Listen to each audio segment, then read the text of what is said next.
आज इस वीडियो में हम स्टार्ट करेंगे क्लास 10th का chapter number 9 some applications of trigonometry यानी कि हाइट्स एंड डिस्टेंस। पहले चैप्टर को हाइट्स एंड डिस्टेंस भी हम लोग कहते थे, अब बोलते हैं एप्लीकेशंस ऑफ ट्रिग्नोमेट्री। और इंट्रोडक्शन पर मैं ज़्यादा बात नहीं करूँगा क्योंकि इंट्रोडक्शन से रिलेटेड सब बातें मैंने आपको इंट्रोडक्शन वीडियो में बता दी हैं।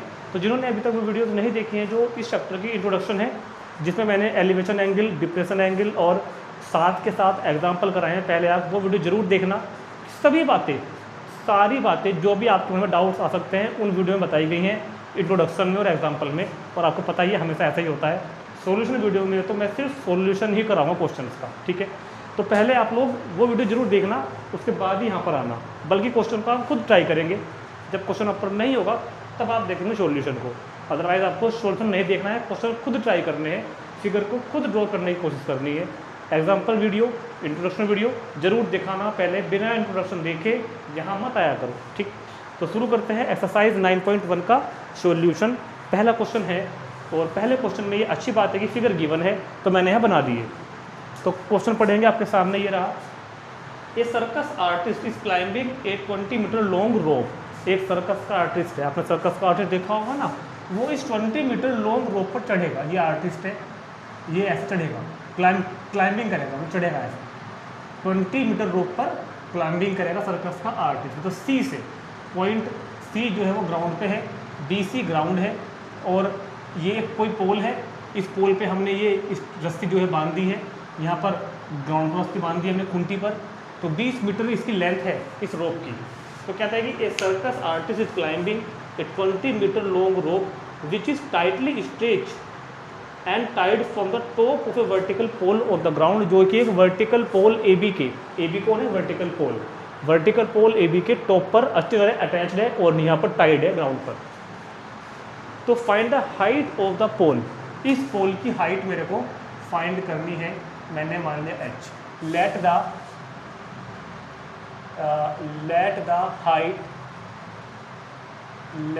Height of the pole A B be h. Pole की हाइट को मैंने क्या मान लिया, h, ठीक है। And the rope ground level is 30 degree. और जो ग्राउंड लेवल से जो रोप एंगल बना रही है, जो रोप है ना, ये ग्राउंड लेवल से, देखो ये सब एंगल बनाना, elevation angle, ground level, horizontal level, सब मैंने आपको समझा दिया था इंट्रोडक्शन में।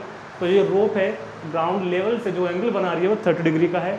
ये वाली लेंथ जो है रोप की 20 मीटर है। हाइट फाइंड करनी है पोल की, तो ए बी को मैंने मान लिया है h। तो ए बी मेरे पास कितना हो गया, इधर ए बी हो गया हमारे पास h और ए सी हो गया हमारे पास कितना, 20 मीटर। अब आपको ये बताया गया था कि आपको क्वेश्चन में साइन लेना है या कोस या फिर टेन, ये हमने आपको बताया था। तो जब ये 90 का है तो 90 के सामने क्या होगा, हाइपोटेनियस, और जो एंगल है उसके सामने क्या होगा, perpendicular.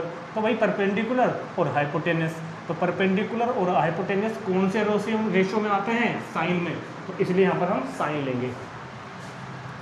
In right triangle A B C, इस एंगल का साइन लेंगे 30 का, साइन 30।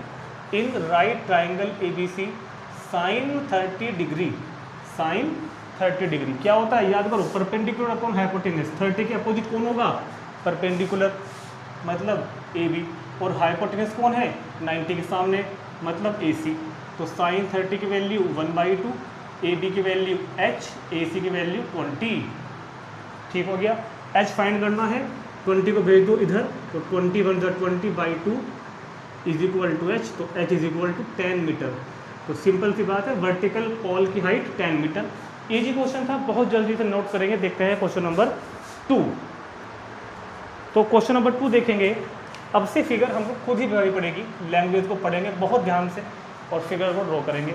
तो कहता है a tree breaks due to storm, storm मतलब तूफान, आंधी तूफान, and the broken part bends मतलब मुड़ गया है, to the top of the tree touch the ground making an angle 30 degree with it. चलो जी कोई बात नहीं। The distance between the foot of the tree to the point where the top touch the ground is 8 metre, find the height of the tree. कोई बात नहीं समझ में आता, देखो एक बार लैंग्वेज रीड करोगे नहीं समझ में आता, मैं तो फिर भी एक्सपीरियंस हूँ, तो मुझे तो पता है क्या करना है। आप पहली बार कर रहे हो तो थोड़ी प्रॉब्लम आएगी। तो तरीका होता है कि लैंग्वेज को 2-3 बार रीड करो बहुत केयरफुली और अच्छे से वर्ड टू वर्ड मीनिंग को फॉर्म करो, सेंटेंस बनाओ कि वो क्या क्या कह रहा है। वो ये कह रहा है a tree breaks due to storm, एक पेड़ था, ये पेड़ है, ये आंधी में टूट गया। अब ये ऐसे नहीं टूटा, अब ये ऐसे नहीं टूटा, कैसे, जैसे कि आपने कभी देखा होगा, आप कभी जाते होंगे रास्ते पर, आंधी आई तो पेड़ टूट गया, ये पेड़ था और टूट के नीचे गिर गया, ऐसे ही टूटा ये ऐसे टूटा है। आपने एक सिचुएशन और भी देखी होगी कि पेड़ है और वो जड़ से नहीं टूटा, वो कहीं बीच से टूट गया और ये हिस्सा उसका ऐसे बैंड होके ऐसे टूट के यहाँ मिल गया धरती पे आके। ये जो चीज़ थी ना अब यहाँ आ गई, यहाँ से हट के यहाँ आ गई। ये बताइए, ये कह रहा है क्वेश्चन में, ये एक पेड़ है और वो पेड़ इस पॉइंट से ब्रेक हो गया, वो पेड़ इस पॉइंट से टूट के अब बैंड मतलब मुड़ गया, यहाँ आ गया ग्राउंड पर, ग्राउंड को टच कर रहा है, ये ग्राउंड है, ये क्या है, ग्राउंड। तो एक्चुअल में ये पॉइंट आंधी तूफान आने से पहले वहाँ था, तूफान आया टूट के यहाँ आ गया। तो ये मैंने फिलहाल क्या कर दिया, शेडेड डॉटेड, मतलब क्या हुआ कि ये हमको पता लग रहा है कि पहले एक्चुअल पेड़ ये था, तूफान आने के बाद ये हिस्सा यहाँ आ गया, ठीक है। तो ये कह रहा है कि a tree breaks due to storm and the broken part, जो ब्रोकन पार्ट है bend so that the top of the tree touch the ground make an angle 30 degree. ये ग्राउंड को छूता है और कितने एंगल पर छूता है भैया, 30 डिग्री पर, ठीक है। The distance between the foot of the tree, ये तो होगा, ये पूरा का पूरा ट्री है, ये इस ट्री का फूट है। टॉप पहले यहाँ था और अब टॉप यहाँ आ गया, ठीक। तो find the height of the tree, तो जहाँ पर ये पॉइंट ग्राउंड को टच कर रहा है वहाँ से फूट की डिस्टेंस 8 मीटर है, ये भी लिखा हुआ है, ये डिस्टेंस कितनी है, 8 मीटर है, ठीक है। तो मैंने मान लिया ये पॉइंट ए और ये पॉइंट बी, ये पॉइंट सी। तो find the height of the tree, पेड़ की हाइट बतानी है। मैं क्या करता हूँ, इतने पार्ट को एच मान लेता हूँ और जो ऊपर से नीचे आया है उसको एक्स मान लेता हूँ। एक्चुअल में एक्स पहले वहाँ था, एक्स वाला पार्ट अब यहाँ आ गया, तो पेड़ की हाइट कितनी हो जाएगी, बचा हुआ पेड़ एच, टूटा हुआ पेड़ एक्स, तो पेड़ की हाइट हो जाएगी एच प्लस एक्स। तो मेरे को एच भी फाइंड करना है, एक्स भी फाइंड करना है, तभी तो आएगी पेड़ की हाइट। भाई एक्स है आया तो वहीं से ये ऊपर से पुट करके, ठीक। तो हम इधर लिखेंगे क्या लिखेंगे हम, देखो सब बातें हमने वहाँ से लिख दी है, यहाँ पे कुछ ज़्यादा लैंग्वेज वगैरह के चक्कर में ना पढ़ना कि let A C be the पेड़ और वो टूट गया, ए से मुड़ गया सी पर, छोड़ो, सब लिख दिया हमने, सर कोई दिक्कत नहीं है। सिर्फ आप अपना लिखो A B is equal to H, वैसे जो इसकी भी नहीं है, फिर भी कुछ तो लिखोगे, A C is equal to x, B C is equal to 8 metre. अब मुझको ये बता दो आप, मुझको तो इस बार एच एक्स तीनों में ही काम है, तो पहले लेता हूँ मैं 10, क्योंकि 10 लेने से क्या होगा, परपेंडिकुलर अपॉन बेस, एक वैल्यू निकल जाएगी। तो in triangle A B C, in right triangle A B C की अगर हम बात करें तो tan 30, right triangle A B C में tan 30 कितना होगा, perpendicular A B upon base B C. tan 30 की वैल्यू 1/√3, ए बी कितना है h, बी सी कितना है 8, क्रॉस मल्टीप्लाई करो, h की √3 में h√3, 8 की 1 में 8, √3 भेज दो अपोन में, तो h इज इक्वल टू हो जाएगा 8/√3। तो इतना पार्ट तो आ गया, h वाला पार्ट तो आ गया, अभी रह गया x वाला। x वाले के लिए हाइपोटेनियस और ये कौन है, बेस, तो बेस और हाइपोटेनियस किसमें होते हैं, कोस में। अब इसको ले लो आल्सो, जब हम इसी ट्राइंगल में कोस लेंगे 30 का, कोस 30 मतलब बेस अपॉन हाइपोटेनस, बेस मतलब BC, हाइपोटेनस मतलब AC। तो कोस 30 की वैल्यू √3/2, BC कितना है 8 अपॉन AC कितना है x, क्रॉस मल्टीप्लाई करो, √3 की x में √3 × x और 2 के 8 में 2 के 16, √3 गया अपोन में, तो x is equal to 16/√3, x भी आ गया और इधर h भी आ गया। फर्स्ट मानने की कोई जरूरत नहीं है, तो हाइट ऑफ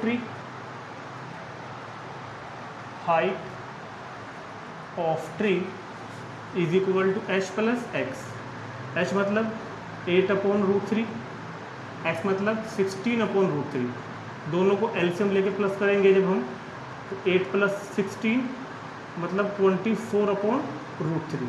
और अपोन में आपको पता ही है, अपोन में हमको रूट वाली वैल्यू लिखनी नहीं है, रेशनलाइज करना पड़ेगा डिनोमिनेटर को क्लास 9th की तरह। तो 24/√3, √3 से डिवाइड, √3 से मल्टीप्लाई, तो 24 इंटू √3, 24√3, √3 इंटू √3 3, तो 3 8 × √3, तो आंसर आ गया 8√3 मीटर। तो height of the tree, complete height जो थी इसकी, वो होगी 8√3 मीटर। ठीक है, नोट कर लेंगे तुरंत। देखते हैं अगला, third question 3। A contractor plans to install 2 slides for the children to play in a park. For the children below the age of 5 years, she prefers to have a slide whose top is at a height of 1.5 meter and is inclined at an angle of 30 degree to the ground. Whereas for elder children, she wants to have a steep slide at a height of 3 meter and inclined at an angle of 60 degree to the ground. What should be the length to the slide in each case? दोनों case में बतानी है slide की height. ठीक, तो मुझको पता है कि आपको क्वेश्चन समझ में नहीं आया अभी तक, मैं समझाता हूँ क्या कह रहा है। ये कह रहा है कि कोई कॉन्ट्रैक्टर है, फीमेल लेडी कॉन्ट्रैक्टर, क्योंकि मैंने पढ़ा लैंग्वेज में शी लिखा हुआ था। उस कॉन्ट्रैक्टर को एक पार्क में झूले लगाने हैं, स्लाइडर वाले वो होते हैं ना, आपको देखा होगा कि बच्चे क्या करते हैं, पहले सीढ़ी पे चढ़ेंगे ऐसे, यहाँ से स्लाइड हो के आएंगे, फिसल के आएंगे, फिसलो कभी ऐसे पहले चढ़ेंगे फिर स्लाइड करेंगे। ये 2 झूले उस कॉन्ट्रैक्टर को एक पार्क में लगाने में कॉन्ट्रैक्ट मिला है। बात समझ में आ गई इतनी? देखो मैं आपको अभी लैंग्वेज द्वारा पढ़वाऊंगा, एक बार वर्ड एक वर्ड टू वर्ड। और उसको दो तरह के झूले लगाने हैं। For the age below 5 year, 5 साल से छोटी एज के बच्चों के लिए। और दूसरा उसको एक और लगाना है अबव 5 ईयर, जो 5 साल से बड़े बच्चे हैं उनके लिए वो इधर लगाएगी एक स्लाइड, जो 5 साल से छोटे बच्चे हैं उनके लिए वो एक इधर लगाएगी। दोबारा पढ़ेगा क्वेश्चन को। एक contractor plan to install 2 slides, उसको 2 स्लाइड लगाने हैं। For the childrens to play in a park, एक पार्क में बच्चों को प्ले खेलने के लिए। For the children below the age of 5 year, below the age of 5 year, she prefers to have a slide whose top is at a height of 1.5 metre. मतलब जो slide उसने यहाँ लगाई है ना, ये वाली, इस स्लाइड का जो टॉप है भैया, इस स्लाइड का जो टॉप है उसकी हाइट 1.5 मीटर। ये लेंथ नहीं पूछ रहा, ये लेंथ बताइए उसने कहा है हमसे इस स्लाइड का जो टॉप है। भाई इस स्लाइड का टॉप कहाँ होगा, इस स्लाइड का टॉप कहाँ होगा, दोबारा देखेंगे थोड़ा सा। इस स्लाइड का टॉप कहाँ होगा, ये तो टॉप होगा इसका, स्लाइड का टॉप। एसी स्लाइड है और इसकी उसने हाइट कितनी बताई मेरे को, 1.5 metre. And is inclined at an angle 30 degree, और इसका एंगल कितना है, 30 डिग्री। ये है 5 साल से बच्चों के, छोटे बच्चों के लिए। दूसरा, whereas for elder children she wants to have a step slide to height of 3 metre. जो बड़े बच्चे हैं, भाई बड़े बच्चों को थोड़ा सा मज़ा ज़्यादा चाहिए ना, थ्रिल, उनकी हाइट 3 मीटर कर दी गई। भाई जब आप गए होंगे कभी किसी फन पार्क वगैरह, वाटर पार्क वगैरह में, तो ऐसे तो होता है ना, छोटे बच्चों के लिए है, बड़े बच्चों के लिए ये है।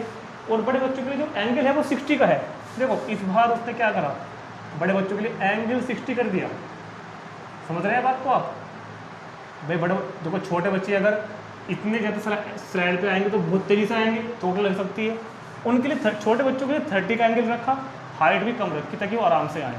बड़े बच्चों के लिए हाइट ज़्यादा रखी और थोड़ा सा 60 कर दिया उसको उसमें। ठीक है, तो मुझे लगता है आपको क्वेश्चन समझ में आ गया होगा। वैसे DEF, यहाँ पर DF स्लाइड है, ये लिख देता हूँ मैं स्लाइड, और इधर AC स्लाइड है। फालतू लैंग्वेज लिखने की कोई जरूरत नहीं, हमने फिगर में सब कुछ शो कर दिया, कोई आपको कुछ नहीं कह सकता।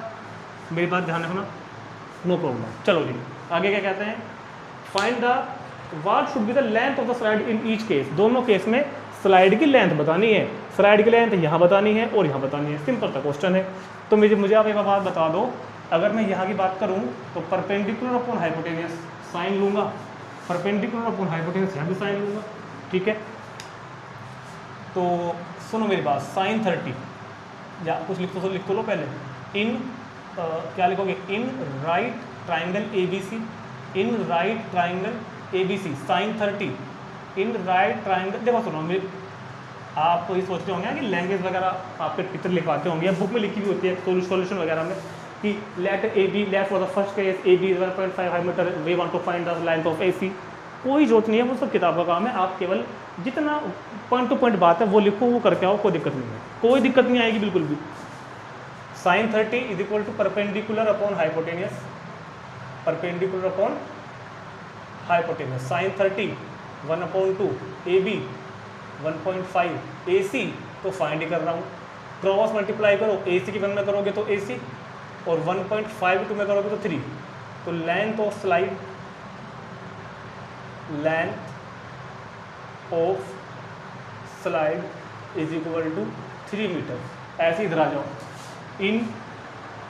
इन right triangle DEF, right triangle DEF में आ जाओ जरा सा, क्या लोगे, परपेंडिकुलर है, हाइपोटेनस फाइंड करना है, तो sine 7 sine 60 is equal to perpendicular DE upon hypotenuse DF, sine 60 की वैल्यू √3/2 और DE कितना 3, DF तो फाइंड ही करना है, क्रॉस मल्टीप्लाई करो, √3 इंटू DF और 3 की किस्म हो जाएगी 2 में, तो 6 लिख दो, चलो उठा दो, DF is equal to 6/√3।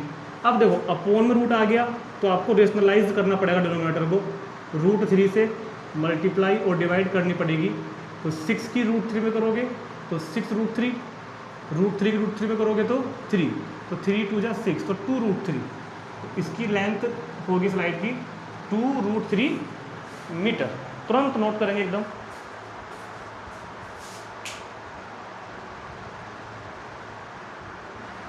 Question number 4, the angle of elevation of the top of a tower from a point on the ground. तो हमको इतना समझ तो आ जाइए ना कि एक टावर है कहीं ना कहीं, तो टावर बना हुआ, ये टावर हो गया, ये ग्राउंड हो गया, तो मैंने माना AB भी टावर, AB क्या है, एक टावर है। The angle of elevation of the top of a tower from a point on the ground, from a point on the ground, ground पर कोई पॉइंट C है और इस ग्राउंड के पॉइंट C से टावर के टॉप का एलिवेशन एंगल, टावर के टॉप का elevation angle which is 30 metre away from the foot of the tower, जो कि टावर के फुट से 30 मीटर डिस्टेंस पे है। फुट से 30 मीटर डिस्टेंस पर जो पॉइंट है उस पॉइंट से टावर के टॉप का एलिवेशन एंगल 30 डिग्री है। Find the height of the tower, हमने मान ली H, दोबारा पढ़ेंगे एक बार और, the angle of elevation of the top of a tower. तो पहले हमने क्या किया, एक टावर बनाया, the angle of elevation of the top of a tower from a point which is 30 metre away from the foot of the tower, tower के foot से एक पॉइंट 30 मीटर दूरी पर है, वहाँ से टावर के टॉप का एलिवेशन एंगल 30 डिग्री है। तो find the height of the tower, simple सी बात कह रहा है बिल्कुल। तो let AB be a tower, let कितना, AB बी ए टावर, और हमने क्या मान लिया है कि AB की हाइट हमने मान ली H, BC गिवन है क्वेश्चन में 30 मीटर। तो in right triangle ABC, right triangle ABC में किसकी बातें हो रही हैं, परपेंडिकुलर की और बेस की, मतलब tan लिया जाएगा, 30 के लिए tan ले लेंगे, तो tan 30 is equal to perpendicular AB upon base BC, tan 30 की वैल्यू 1/√3, AB कितना है H, BC कितना है √3, तो H और इंटू √3 जब क्रॉस मल्टीप्लाई करोगे तो 30 1 30, तो H इज इक्वल टू 30/√3। अब जैसे कि √3 में आ गया तो आपको पता ही है रेशनलाइज करना पड़ेगा पहले इसको, तो 30/√3 इंटू √3 अपॉन √3, तो 30 की मल्टीप्लाई √3 में करोगे तो 30√3, √3 की √3 में करोगे तो 3, ये कैंसिल, तो 10√3 metre is the height of the tower. तो 10√3 is the height of the tower. और क्वेश्चन में मेरे को लगता है कि √3 की वैल्यू गिवन नहीं है, अगर नहीं है ना तो बस फिर तो हम इसको यहीं छोड़ देंगे। हाँ, गिवन नहीं है तो यहीं छोड़ सकते हैं। और अगर मान लो कभी गिवन है, √3 वैल्यू गिवन है, अगर गिवन होती मान लो तो हम √3 की वैल्यू यहाँ रखते, क्या होती है 1.732, और आंसर फिर लिख देते हैं 17.32 मीटर, अगर हाइट गिवन होती तो। चलो जी, तुरंत देखते हैं अगला क्वेश्चन 5। तुरंत नोट करो पहले इसको आप। A kite is flying at a height of 60 metre above the ground. एक काइट ग्राउंड से 60 मीटर की हाइट पर उड़ रही है। चलो, मैंने मान लिया कि ये काइट है और ये काइट ग्राउंड से 60 मीटर की हाइट पर उड़ रही है। इस काइट की जो ग्राउंड से हाइट है वो कितनी है 60 मीटर। पॉइंट को मैंने ए माना, इसको मैंने बी माना। ए पे कौन है काइट।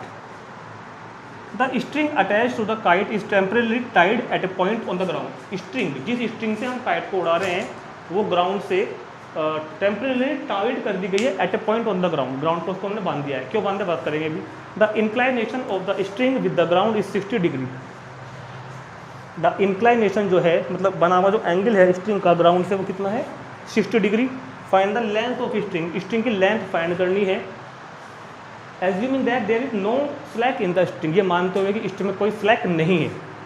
चलो जी, क्या कह रहा है आपको पहले समझते हैं इसकी बात को। ज़रा सा मैं आपको थोड़ा सा फील कराने की कोशिश करता हूँ।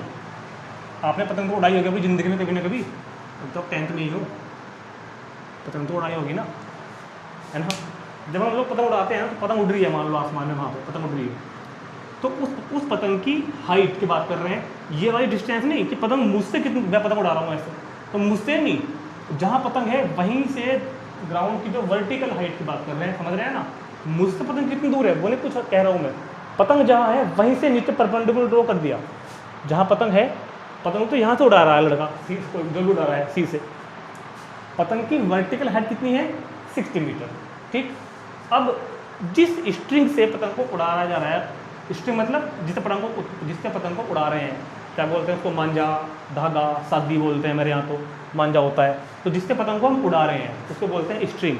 तो वो कहाँ है, यहाँ से जा रही है,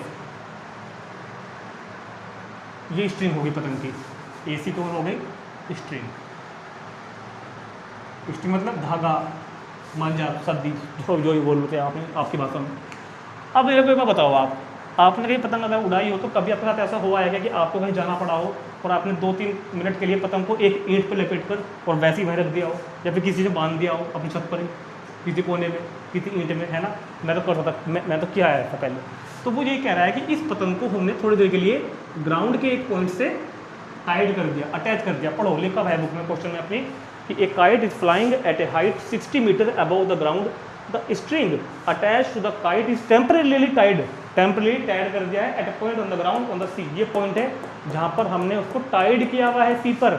सी वो पॉइंट है जहाँ पे हमने स्ट्रिंग को टाइड कर दिया, अटैच करके, बांध के, फिक्स करके हम चले गए पानी पीने के लिए नीचे। द इंक्लाइनेशन, इस समय पर जो इंक्लाइनेशन है हॉरिजॉन्टल के साथ, यहाँ पर हॉरिजॉन्टल कौन है, BC। इस हॉरिजॉन्टल के साथ जो इस स्ट्रिंग का इंक्लाइनेशन है वो है मेरे भाई 60 डिग्री। तो क्या बोल रहा है, find the length of the string. इस स्ट्रिंग की लेंथ बतानी है। एज्यूमिंग दैट, ये मानते हुए कि there is no slack. No slack मतलब ढीलापन नहीं है। ढीलापन मतलब अगर आपने पतंग उड़ाई और ध्यान से दिया हो तो ज़्यादा पतंग जब उड़ते हैं तो उसका मांझा ऐसे जाता है कर्व की शेप में, बिल्कुल स्ट्रेट जाता है। कि यार स्ट्रेट तो तभी जाता है जब बहुत ही रेयर केस में आप उसको बिल्कुल फिक्स करके बांध दो, खिंची भी हो, टाइट हो एकदम, तभी तो फाइंड करोगे ना, तभी तो बनेगी हाइपोटेनियस। ये तो कर्व बन गया, नहीं तो एक जिस तरह रियल में उड़ती है मान लो, ठीक।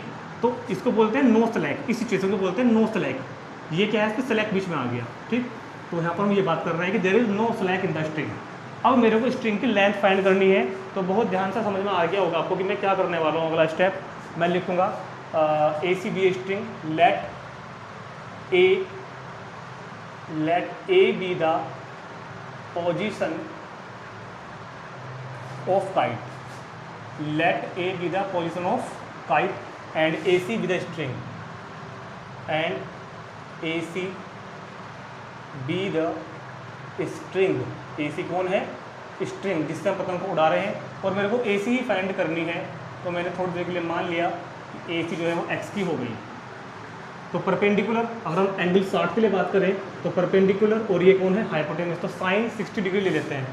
तो in right triangle A B C sine 60 degree, right triangle A B C में sine 60 degree perpendicular A B upon hypotenuse A C. Sine 60 की वैल्यू √3/2 और ए बी की वैल्यू 60 अपॉन ए सी की वैल्यू x। क्रॉस मल्टीप्लाई करो x की √3 में तो x √3, 60 की 2 में तो 120, x is equal to 120 upon √3। क्या करोगे? रेशनलाइज करोगे डिनोमिनेटर को, √3 नहीं रहना चाहिए अपॉन में, तो √3 से मल्टीप्लाई और √3 से डिवाइड। तो x is equal to 120 √3, √3 into √3 3, cancel out हो जाएगा 40 टाइम। तो length of string is equal to 40 √3 metre. तो क्वेश्चन नंबर 5 कंप्लीट हो जाता है। नोट कर लेंगे इसको तुरंत। देखते हैं question number 6। If 1.5 metre tall boy, एक बॉय है जिसकी हाइट कितनी है? 1.5 मीटर टॉल, 1.5 मीटर लंबाई का एक लड़का है, is standing at some distance from a 30 metre tall building, जो कि एक 30 मीटर टॉल बिल्डिंग से कुछ डिस्टेंस पर खड़ा हुआ है। The angle of elevation from his eyes to the top of the building is from 30 degree to 60 degree as he walk towards the building. ध्यान रखो है ना, find the distance he walk towards the building. दोबारा पढ़ेंगे। ए 1.5 metre tall boy, एक 1.5 metre लंबाई का लड़का, is standing at some distance, एक डिस्टेंस पर खड़ा हुआ है बिल्डिंग से। सुनो मेरी बात, ये कोई बिल्डिंग हो गई और इसकी हाइट कितनी है मेरे पास? 30 मीटर टॉल बिल्डिंग। तो मैंने माना बिल्डिंग ए बी जो है वो 30 मीटर की है। This is a 30 metre tall building, और एक 1.5 metre tall boy is standing from some distance the building. Distance से कुछ दूरी पर ये एक लड़का खड़ा हुआ है सीढ़ी पर, जिसकी हाइट 1.5 मीटर है, और ये डिस्टेंस पर खड़ा हुआ है बिड डिस्टेंस पर। तो AD एक बिल्डिंग है 30 मीटर टॉल, CD एक लड़का है 1.5 मीटर टॉल, और ये लड़का इस बिल्डिंग से कुछ डिस्टेंस पे खड़ा हुआ है, हमें पता नहीं कितना है। द एंगल ऑफ एलिवेशन, ध्यान से सुनना भी ये क्या बोल रहा है। The angle of elevation from his eyes, इस लड़के की आँख कहाँ पे होगी? यहाँ होगी क्या, या पैरों में होगी? यहीं होगी ना आँख। याद करो, हमने ऐसा क्वेश्चन एग्जाम्पल में भी किया था एक, बिल्कुल ऐसा क्वेश्चन। वहाँ पर एक शायद लड़की थी, मुझे लगता है यहाँ पर लड़का है। तो क्या करेंगे अब हम? अभी हम लोग क्या करने वाले हैं? अभी हम ये करने वाले हैं कि ये कह रहा है कि इसकी आँख से जो बिल्डिंग के टॉप का एलिवेशन एंगल है इंक्रीज हो जाता है फ्रॉम 30 टू 60। कब? As he walks towards the building. सुनो मेरी बात को बहुत ध्यान सुनना। जब इसकी आँख, देखो यहाँ पे जो खड़ा हुआ है ये तो ग्राउंड है, BD कौन है? ग्राउंड। BD कौन है? ग्राउंड, जहाँ उसके लड़के के पैर हैं ग्राउंड पर, आँख यहाँ है। वो लड़का यहाँ से देखता है तो जो लाइन ऑफ साइट जो एंगल बनाएगी हॉरिजॉन्टल के साथ, हॉरिजॉन्टल के साथ यहाँ पर, मतलब ये एंगल कितना बोला उसने? This angle increase from 30 to 60। ये एंगल 30 से 60 हो जाता है। मतलब अभी तो ये एंगल 30 था, लेकिन ये एंगल इंक्रीज हो गया 30 से कितना इंक्रीज हो गया? 60 पर। As he walks towards the building, जब वो बिल्डिंग की तरफ को चला, टुवर्ड्स द बिल्डिंग, बिल्डिंग की ओर को जाना, टुवर्ड्स मतलब ओर को जाना। जब ये CD से लड़का कुछ चला और यहाँ आ गया, अब लड़का आ गया आपका यहाँ पर EF पर। EF is the second position of boy. तो अब यही एंगल 60 हो गया, ये कह रहा है क्वेश्चन में। यही एंगल अब कितना हो गया? 60, जब लड़का CD से कहाँ आ गया? EF पर। Find the distance he walks towards the building. इस लड़के ने बिल्डिंग की ओर को कितनी डिस्टेंस तय की, ये बताना है। दोबारा समझाएंगे आपको क्वेश्चन की लैंग्वेज एक बार। इंपॉर्टेंट क्वेश्चन है, अक्सर पूछ लेते हैं एग्जाम में ऐसा क्वेश्चन हम लोग। तो कह रहा है कि ए 1.5 मीटर टॉल बॉय, एक 1.5 metre tall boy standing at some distance from a 30 metre long building, एक 30 मीटर टॉल बिल्डिंग से 1.5 मीटर टॉल लंबा लड़का कुछ दूरी पर खड़ा हुआ है। चलो जी मान लिया हमने बात। The angle of elevation from his eyes, इसकी आंख से, सी पर इसकी आंख है, इसकी आंख से बिल्डिंग के टॉप का एलिवेशन एंगल 30 से इंक्रीज होकर 60 हो गया। तब जब वो बिल्डिंग की ओर को कुछ दूरी चला, जब वो CD से हटकर EF पर आया, जब वो CD पर था वो 30 थी एंगल, जब 60 पर आया तो एंगल कितनी हो गई 60। तो find the distance covered towards the building, building की ओर को उसने कितनी डिस्टेंस चली, ये मेरे को बताना है। मतलब मेरे को यहाँ x की वैल्यू फाइंड करनी है।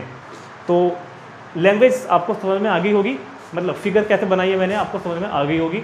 अब कुछ बातें लिखेंगे इधर और सोल्व करेंगे। थोड़ा सा आपको दिमाग लगाना पड़ेगा बस। जो मैं आपको पूछता हूँ मुझे फटाफट जवाब दो कुछ बातों के। ये मैंने ए मान लिया, क्या CD लड़का है, तो ये अगर 1.5 है तो ये कितना है 1.5, ये कितना है 1.5, कोई डाउट तो नहीं है? नहीं। ये कितना है x, इसको मैं मान रहा हूँ y, तो ये भी कितना है y। चलो ठीक है, तो लिखते हैं let A B a 30 metre tall building, let A B a 30 metre tall building and CD is the first position, CD is the first position of boy, CD boy की क्या है पहली पोजीशन है, ठीक। And EF is the second position of boy, and EF is the second position, EF is the second position of boy. EF कौन है? Second position है boy की, ठीक है। अब ये बता रहा मेरे को आप CD, या मैं कहूँ अगर EF, देखो फिगर को देखते रहिए भैया, जितनी CD है उतनी EF है, उतनी BE है, उतनी ही कौन है BE, और कितनी है 1.5 मीटर, नो प्रॉब्लम। और इसी तरह जितना DE है, उतना ही CF है, और कितना माना मैंने इसको X, DE और CF। ऐसे ही कॉमन लगाओ, जितना BE है उतना ही FE है, और कितना है भैया Y। चलो जी, सब बातें आपकी मंजूर है मेरे को। AB कितनी है? अरे AB कितनी है 30 मीटर। अगर AB 30 की है तो सुनो मेरी बात, बहुत ध्यान सुनना। अगर AB 30 है तो कोई बताएगा क्या कि AE कितनी होगी? AE कितनी होगी? AE इस 30 में से ये 1.5 घटा दो, 30 माइनस, अब तुम कहोगे यार सर ये क्या कर रहे, A B B C C E B E D P C पता क्या लिख दिया, X Y ये वो ये। अरे कुछ नहीं किया, फिगर में जितनी भी मेजरमेंट्स दिख रही हैं सबको लिख दिया मैंने। ये करना पड़ेगा भैया, AB हो, AE हो, BE हो, CE हो, DE हो, PE हो, QR P कुछ भी हो, सब वहाँ लिखी हुई हैं, क्योंकि मेरे पास कई फिगर बनी हुई हैं, कई ट्रायंगल बने हुए हैं, क्या पता कौन से में आएंगे, कौन से की जरूरत पड़ जाए। देखो वैसे लिखने की ज़रूरत नहीं होती, फिगर में दिख ही रहा है वैसे तो, जब हम जिस फिगर में आएंगे वही में वही उठा लेंगे। लेकिन बात क्या आती है, जब मैं फिगर को आपको अलग से निकाल के दिखाऊंगा ना, तब हो सकता है दिक्कत आए। तो मैंने सब बातें वहाँ पर लिख दी, वैसे इनको लिखना जरूरी कुछ इतना होता नहीं है। चलो, अब इस तरह के क्वेश्चन हमने एग्जाम्पल में भी किए थे, जिसमें 2 एंगल बने थे, 2 ट्रायंगल बने थे। तो आपको याद होगा पहले हमको छोटे वाले ट्रायंगल में आना है, जरूरी कुछ नहीं है, चाहे आप कोई से में भी आओ। मैं छोटे वाले में आऊँगा AEF में। अब आप कहो तो ट्रायंगल अलग बनाओ, नहीं तो नहीं। इन ट्रायंगल AEF बताओ जल्दी से, ट्रायंगल अलग बनाऊँ क्या? AEF बनाऊँ, ये लो बना दिया, मुझको कोई देर नहीं है। AEF ये तो है, अरे भाई ये तो है AEF। AE कितनी है? अब घूमते रही हो, मैंने यहाँ लिख दिया पहले ही, AE 28.5 है, BEF कितनी है Y। तो बात किसकी हो रही है? परपेंडिकुलर की और बेस की। तो tan ले लो, tan 60 is equal to perpendicular AE upon base FE, perpendicular upon base. tan 60 की वैल्यू √3, AE की वैल्यू 28.5 अपॉन FE की वैल्यू y इधर पहुँचा दो, इसको नीचे भेज दो, तो y is equal to 28.5 upon √3। ये वैल्यू पहले तो आ गई y की, अपने को y ही निकालना बाबू, अपने को तो ऐसे निकालना, याद है ना, distance covered by boy towards the building. कोई बात नहीं, अभी तो एक ट्रायंगल और बचा है 30 वाला बड़ा ट्रायंगल, उसमें आ जाओ। In right triangle AEC, right triangle AEC में आओगे तो अब ले लो tan 30। इस बार फिगर नहीं बनाऊंगा अलग से, प्रैक्टिस डाल लो ऐसे करने की। tan 30 बड़े ट्रायंगल में परपेंडिकुलर AE, बड़े ट्रायंगल में perpendicular AE upon base CE, base कितना है इसमें CE, tan 30 की वैल्यू 1/√3, सही है। AE कितना है, यहाँ मिलेगा लिखा हुआ 28.5 अपॉन CE कितना है बताया गया कोई, x प्लस वाई। CE कितना है x प्लस वाई, CE कितना था x प्लस वाई, CE कितना था x plus Y. Cross multiply कर दो, x plus Y is equal to 28.5√3, x plus Y 28.5√3, y की वैल्यू रख दो, निकल चुकी है अब तो, 28.5 upon √3 is equal to 28.5 into √3। x को फाइंड करने के लिए इसको उधर भेज देता हूँ, तो 28.5 √3 माइनस 28.5 अपॉन √3। सिंप्लीफिकेशन करने पड़ेगा ज़रा ध्यान से भैया इस बार तो आपको। तो मैंने 28.5 कॉमन ले लिया, यहाँ रह गया √3 माइनस क्या रह गया 1/√3, तो x is equal to 28.5 LCM आ जाएगा √3 में 3 माइनस 1, तो 28.5 3 माइनस 1 2 अपॉन √3, 28 दूनी 56 और 1 57, मतलब 57 अपॉन √3। तो x की वैल्यू क्या आ गई 57 अपॉन √3, लेकिन अपॉन में रूट आ गया ना, अगर अपॉन में रूट आ गया तो क्या करना पड़ेगा, रेशनलाइज करना पड़ेगा, √3 से मल्टीप्लाई और डिवाइड करना पड़ेगा, मजबूरी है, क्योंकि हम अपॉन में इररेशनल नंबर को नहीं छोड़ा करते। तो √3 से डिवाइड और multiply, x is equal to 57 √3 upon √3 into √3 3 cancel कर दो 19√3। तो ये डिस्टेंस जो बच्चे ने चली थी बिल्डिंग की ओर को वो कितनी हो गई 19√3। ठीक, तो इम्पोर्टेंट क्वेश्चन था, थोड़ा अलग टाइप का क्वेश्चन था, नोट कर लेंगे और देखते हैं question number 7।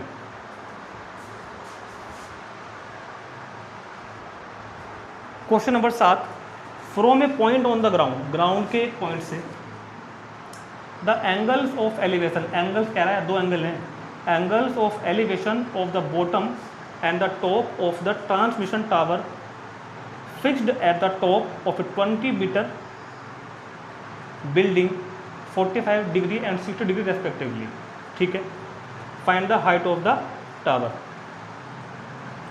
From a point on the ground, ground के एक पॉइंट से the angle of elevation of the bottom and the top, bottom का और टॉप का, ऑफ ए ट्रांसमिशन टावर, कोई टावर लगा हुआ है fixed at the top of a building 20 metre high building. तो सुनो, पहले एक 20 मीटर हाइट की बिल्डिंग लेंगे, इस 20 मीटर हाइट की बिल्डिंग के ऊपर लगाएंगे एक ट्रांसमिशन टावर, इसके ऊपर हमने क्या लगा दिया एक tower, let A B a tower, B C B a building, A B tower है भैया जी और बी सी हो गई बिल्डिंग, और ग्राउंड पर कोई पॉइंट मैंने कंसिडर कर लिया डी।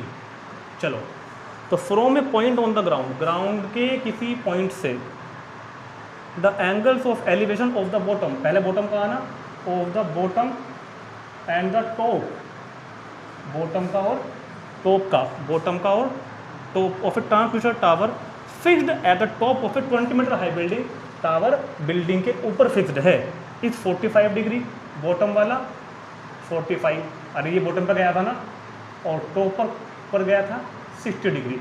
तो क्या रहा है कि find the height of the tower, इस टावर की हाइट मेरे को फाइंड करनी है h, ये मैंने मान लिया x। टावर की हाइट फाइंड करनी है कितनी, उसको हमने h मान लिया है, टावर की हाइट को फाइंड करनी है। ऐसा क्वेश्चन हमने एग्जाम्पल में भी किया था। तो कितना होगा, let A B and B C, let A B and B C B a tower and building respectively. ये दोनों क्या क्या हैं, टावर है और बिल्डिंग है रेस्पेक्टिवली। ठीक हो गया। टावर की हाइट मैंने मान ली है ए बी को h, A B is equal to h, B C is equal to 20 metre and C D is equal to x। ठीक, तो इस तरह के क्वेश्चन में पहले आप छोटे ट्रायंगल में आओगे तो काम जल्दी इजीली हो जाएगा आपका। तो छोटा ट्रायंगल बन रहा है बी सी डी, जिसमें कि 45 का एंगल बना हुआ है। देखो बहुत ध्यान से देखो, बी सी डी, इसमें एंगल बना हुआ है 45 डिग्री का। In triangle in right triangle B C D, जरा right triangle B C D में आना भैया। Right triangle B C D में 45 बना हुआ है, परपेंडिकुलर और बेस हैं तो 10 लेंगे। tan 45 is equal to perpendicular B C upon base C D. tan 45 1, B C की वैल्यू 20, सी डी की वैल्यू x को भेज दो मल्टीप्लाई में, तो x की वैल्यू 20 गई आ, x तो 20 आ गया, लेकिन अपने को x नहीं चाहिए, अपने को तो s चाहिए। तो ट्राइंगल ए सी डी में आ जाओ, क्या दिक्कत है। In right triangle A C D, in right triangle A C D, जब हम right triangle A C D में आएंगे ना तो tan 60 लेंगे इस बार। tan 60 इज इक्वल टू 60 के सामने परपेंडिकुलर पूरा बड़े वाला A C upon base C D. tan 60 √3 और ए सी कितना, ए सी कितना h प्लस 20, समझ रहे हैं बात। ए सी कितना h plus 20 upon C D कितना x को भेज दो इधर मल्टीप्लाई में, मतलब x √3 is equal to h plus 20, और x की जगह x की वैल्यू रख दो, क्या रख दो मतलब 20, x की जगह मैंने 20 रख दिया, is equal to h plus √3 लिखना, क्योंकि x की वैल्यू 20 आ गई है इस वजह से। और अब तो h निकल जाएगा यहाँ से, 20 को उधर ले आओ, तो h is equal to 20 √3 minus 20, तो 20 कॉमन ले लो, तो 20 इंटू √3 माइनस 1 मीटर। अगर √3 की वैल्यू गिवन है तो रख के सोल्व करेंगे, नहीं तो यही छोड़ देंगे। मैं देख लेता हूँ एक बार, नहीं गिवन नहीं है तो बस यही छोड़ देंगे। यही क्वेश्चन का आंसर आ गया, कंप्लीट हो गया है, तुरंत नोट करेंगे क्वेश्चन को। तो कहते हैं कि क्वेश्चन नंबर 8 में ए स्टैचू 1.6 मीटर टॉल, एक स्टैचू, एक मूर्ति स्टैचू जो कि 1.6 मीटर टॉल है, जिसकी हाइट कितनी है 1.6 metre, stands on the top of a pedestal. Pedestal किसे कहते हैं बताऊंगा अभी। From a point on the ground the angle of elevation of the top of the statue, statue के टॉप का 60 डिग्री है, and the from the same point, इसी same point से angle of elevation of the top of pedestal, pedestal के top का angle 45 degree है। Find the height of the pedestal, pedestal की height find करनी है। देखो नंबर एक बात तो क्वेश्चन बिल्कुल सेम पहले के जैसा है, मैं अगर चाहता तो वही फिगर यहाँ पर बनाए रखता और काम हो जाता, लेकिन मुझको आपको रटवाना नहीं है क्वेश्चन, मुझको एक्चुअल में समझाना है। तो सुनो, बात करते हैं पेडेस्टल की। आपने कभी कोई कहीं आप गए हों, कुछ क्या बोलते हैं उसको, मेमोरियल प्लेस पर जाते हैं ना, किसी म्यूजियम वगैरह में जाते हैं, जैसे कि हमारे यहाँ पड़ता है, शुक्रताल पड़ता है हमारे यहाँ पर, तो कोई जैसे भगवान की मूर्ति है, हरिद्वार गए हो कभी, आप कहीं गए हों, जो स्टैचू ऑफ यूनिटी बना हुआ है उधर गुजरात में, वहाँ गए हों कभी, तो वो मूर्ति जिसके ऊपर खड़ी हुई है, क्या वो, देखो कई बार तो ऐसा होता है कि डायरेक्ट धरती पर खड़ी होती है, कई बार पहले एक बनाते हैं, एक चबूतरा टाइप, चौकी टाइप बनाते हैं, कि पहले वो बनाएंगे, उसका बेस बनाएंगे, मतलब खड़ा करने का, उसके ऊपर मूर्ति खड़ी करेंगे। तो जिसके ऊपर उसको खड़े करेंगे ना, जो बेस है, हमारे यहाँ बना हुआ है शुक्रताल में, हनुमान जी की मूर्ति लगी हुई है और शिव जी की मूर्ति लगी हुई है, शुक्रताल में, हरिद्वार में बना हुआ है इस तरह से। तो पहले एक चबूतरा टाइप, चौकी टाइप चबूतरा, उसको बोलते हैं पेडेस्टल, उसके ऊपर मूर्ति खड़ी कर देंगे। ये बात कह रहा है। जैसे पिछले क्वेश्चन में बिल्डिंग के ऊपर टावर था, इस बार ये एक पेडेस्टल है और पेडेस्टल के ऊपर मूर्ति है, कोई स्टेचू है, सिंपल सी बात है। तो पहले मैं ये लिख देता हूँ ना कि ABC वगैरह क्या है, let AB and BC, AB कौन है, statue, be the, let AB and BC be the statue and pedestal respectively. फर्क सिर्फ इतना सा है कि पिछले क्वेश्चन में आपको बिल्डिंग की साइड हाइट दी हुई थी, टावर की पूछ रखी थी, इस बार स्टेचू की गिवन है, पेडेस्टल की बतानी है, ये फर्क है, पढ़ेंगे आगे। The angle of elevation of the top, नहीं, a statue is 1.6 metre tall. तो स्टैचू कितना था, 1.6 मीटर टॉल। चलो लिख लेंगे हम सब बातों को इधर। And on the top of A pedestal, जो कि एक पेडेस्टल के टॉप पर खड़ा हुआ है, from the point on the ground the angle of elevation, from the point on the ground, ये ग्राउंड पर कोई पॉइंट डी है और इस पॉइंट से, ग्राउंड के पॉइंट डी से angle of elevation of the top of the statue is 60 degree. Statue के टॉप का एलिवेशन एंगल तो कितना है, 60 डिग्री। ये तो कितना है, 60 डिग्री, अभी लिखूंगा, ये तो कितना है, 60 degree. And the from the same point, इसी सेम पॉइंट से the angle of elevation of the top of pedestal, pedestal के टॉप का 45 डिग्री।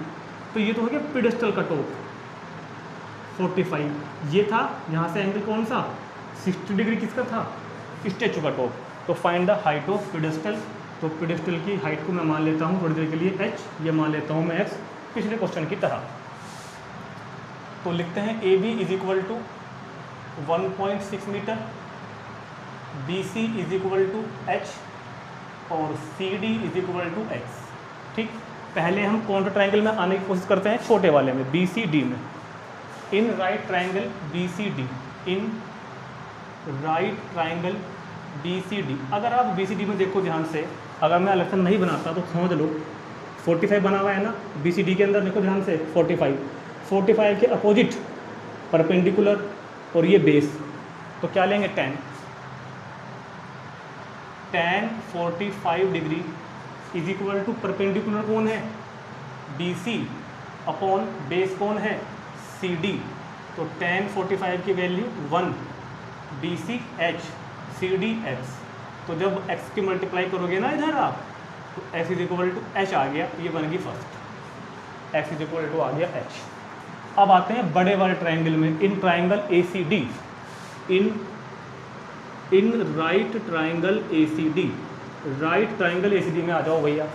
राइट ट्रायंगल ACD में एंगल बना हुआ है बड़ा, 60 वाला एंगल, और 60 के सामने परपेंडिकुलर और बेस, तो tan लेंगे इस बार भी, tan 60 degree, tan 60 is equal to perpendicular, perpendicular कौन होगा, AC, बेस कौन होगा, CD।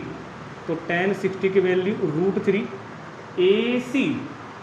AC 1.6 plus h, AC कितना, 1.6 प्लस h अपॉन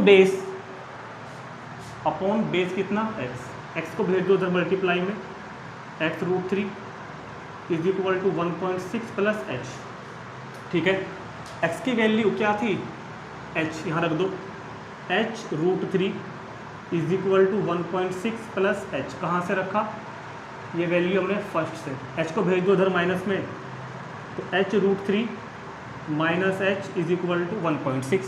अब हम यहाँ से h की वैल्यू फाइंड करेंगे और वही हमारे क्वेश्चन का आंसर होगा। और सुनो, क्योंकि देखो कि इसने डिस्टेंस ही पूछ रखी है, क्या डिस्टेंस तो नहीं पूछी इसने, सिर्फ इसने हमसे पेडेस्टल की हाइट पूछी है।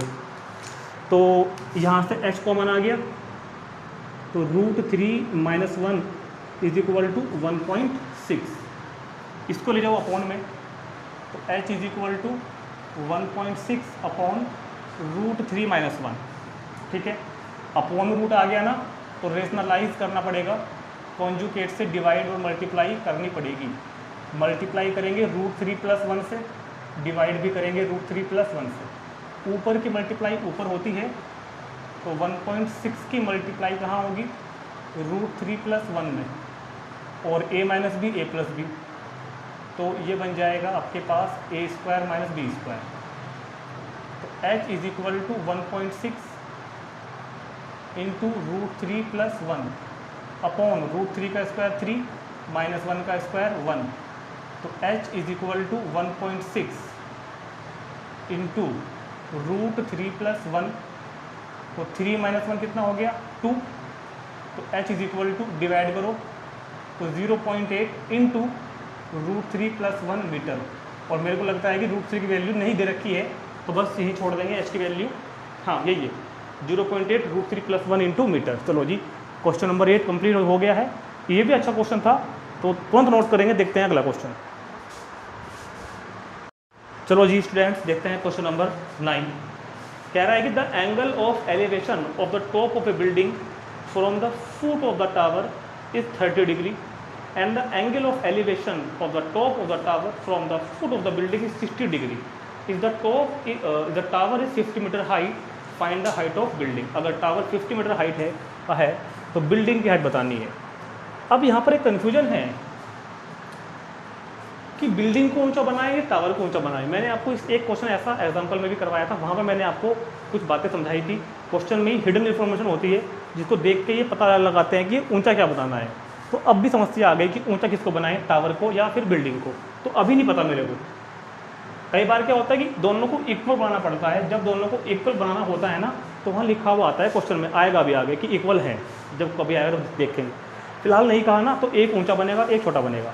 तो फिलहाल तो पता नहीं मेरे को कि कौन टावर है कौन बिल्डिंग है, तो कोई बात नहीं, है तो कोई ना कोई जरूर। एक टावर भी है, एक बिल्डिंग भी है। अभी ये पता नहीं कौन कौन है, इनमें से टावर कौन है बिल्डिंग कौन है, अभी नहीं पता। और अक्सर बच्चों को बहुत ज़्यादा कन्फ्यूजन होता है, गलती भी कर देते हैं कई बार। तो आप ऐसे केस में क्या करना, वैसे तो आपको प्रैक्टिस हो जाएगी 1-2 बार करके, लेकिन अगर कन्फ्यूजन होना तो पहले पेंसिल से फिगर बनाना 2, ठीक, जैसे कि मैं कर रहा हूँ। देखो मुझे पता सब कुछ है, लेकिन मैं आपके सामने एक्टिंग कर रहा हूँ जैसे कि मैं बच्चा ही हूँ आपकी तरह, मुझे पता ना हो। इसलिए मैं देखता हूँ कौन सी बात ठीक बैठेगी।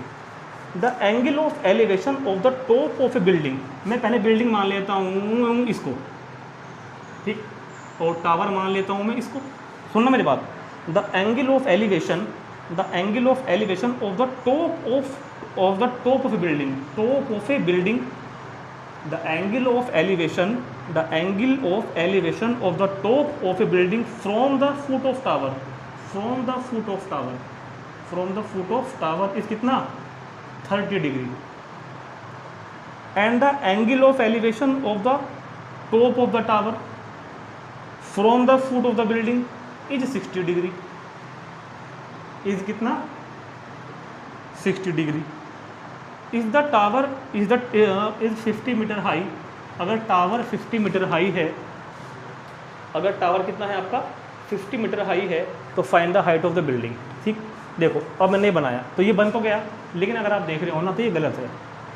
देखो हमको यहाँ पर एंगल मेजरमेंट करके नहीं बनाने, लेकिन इतना हम 10th क्लास में पढ़ रहे हैं, थोड़ा देख तो सकते हैं ना कि 60 का एंगल कितना होता है और 30 का एंगल कितना होता है। ये चीज़ आपको सोचनी पड़ेगी, नहीं तो काम चलेगा नहीं बिल्कुल भी। अगर मैं आपसे कहूँ कि एक 60 का एंगल बनाओ तो देखो, और एक 30 का एंगल बनाओ तो देखो, मेरी बात सुनना बहुत ध्यान से, मेरी बात सुनना बहुत ध्यान से। 30 का एंगल जो होगा ना, 30 का जो एंगल होगा और 60 का जो एंगल होगा, उनमें क्या फ़र्क होता है। ये एंगल बल्कि थोड़ा और स्लोप को बड़ा करना पड़ेगा, ये एंगल जाके कहीं होगा 60 का, और छोटा एंगल ये होगा 30 का। समझ रहे हैं। यहाँ देखो क्या हो गया, 30 का एंगल, 30 एंगल इतना बड़ा होता है क्या, तो मतलब इस हमारी गलत बन गई कि टावर मुझको ये मानना पड़ेगा, बिल्डिंग मुझको ये माननी पड़ेगी। अभी पता चलेगा भी आपको, देखना। मैं कहता हूँ कि ये टावर है, ये बिल्डिंग है, तो बिल्डिंग के बॉटम से, बिल्डिंग के फुट से टावर का एंगल, टावर के टॉप का, और टावर के फुट से बिल्डिंग के टॉप का एंगल। ये टावर है और ये बिल्डिंग। पहले मैं लिख देता हूँ जरा। The angle of elevation of the top of a building, from the foot of the tower 30। देखो अब दिखाई दे रहा होगा आपको। And the angle of elevation of the tower from the foot of the building, building के foot 60 है। ये तो करना ही पड़ेगा, चाहे भले ही आपको क्या बोलते हैं उसको डी, उससे मीजर करके करना पड़े। इस केस में अगर आपको क्वेश्चन में और कोई क्लैरिफिकेशन वर्ड नहीं लिखा ना, तो फिर आपको मेजर करने पड़ेंगे एंगल, और तब जाके बिल्कुल क्लियर बनेगा आपको कि हाँ 30 कौन सा है, 60 कौन सा है। तो फिलहाल ये फिगर कंसिडर करी जाएगी, ये एक्यूरेट फिगर है। If the tower is 50 metre height, अगर टावर 50 मीटर हाइट का है तो find the height of building A B C D, ये मैंने मान लिया है x। ठीक, तो बात करते हैं पहले हम थोड़ी सी लैंग्वेज लिख देते हैं। Let A B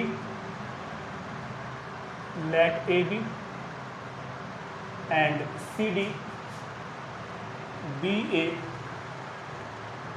tower and कितना बिल्डिंग रेस्पेक्टिवली। ठीक हो गया, चलो जी। अब ए बी कितना है 50 मीटर, A B is equal to 50 metre, B C मैंने क्या माना हुआ था x। तो पहले आते हैं 50 वाले ट्रायंगल में। 50 वाले ट्रायंगल मतलब ट्रायंगल ए बी सी में tan 60, tan को ले रहा हूँ क्योंकि परपेंडिकुलर और बेस मेरे पास है। तो in right triangle A B C, in right triangle A B C tan 60 is equal to perpendicular A B upon base B C. ठीक है, tan 60 की वैल्यू √3, ए बी की वैल्यू 50, बेस की वैल्यू बी सी की x। तो x को भेज दो उधर मल्टीप्लाई में, तो x √3 इज इक्वल टू 50, तो x is equal to 50 upon √3। ये वैल्यू आ गई मेरे पास x की। हमको निकालना क्या है सी डी, मतलब कि मेरे को h मान लिया मैंने, h निकाला। अब आते हैं ट्राइंगल डी सी डी में। In triangle D C B, in right triangle D C B. अब right triangle D C B को अगर मैं अलग बना दूं आपके लिए, right triangle D C B, तो ये 30 है, ये x है, ये h है। तो right triangle D C B में भी मेरे पास परपेंडिकुलर और बेस ही है ना, तो फिर से tan ले लेंगे। tan 30 is equal to perpendicular C D upon base B सी।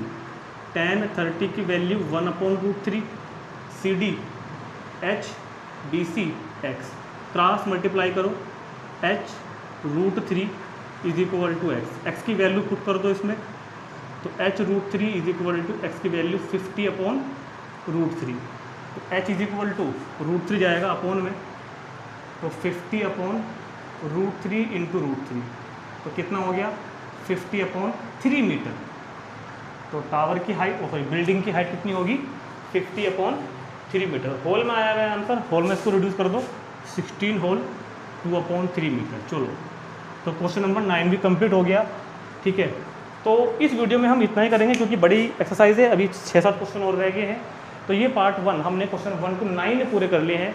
अब हम मिलेंगे पार्ट 2 में, तब तक आप इसको पढ़ेंगे, क्वेश्चन को रिपीट करके देखेंगे कई बार, और जैसा भी आपने फील किया है कमेंट करके जरूर बताएंगे। और मिलते हैं स्टूडेंट्स आपसे हम नेक्स्ट वीडियो में, क्वेश्चन नंबर 10 से लेकर 15 तक करेंगे। ठीक है, बाय।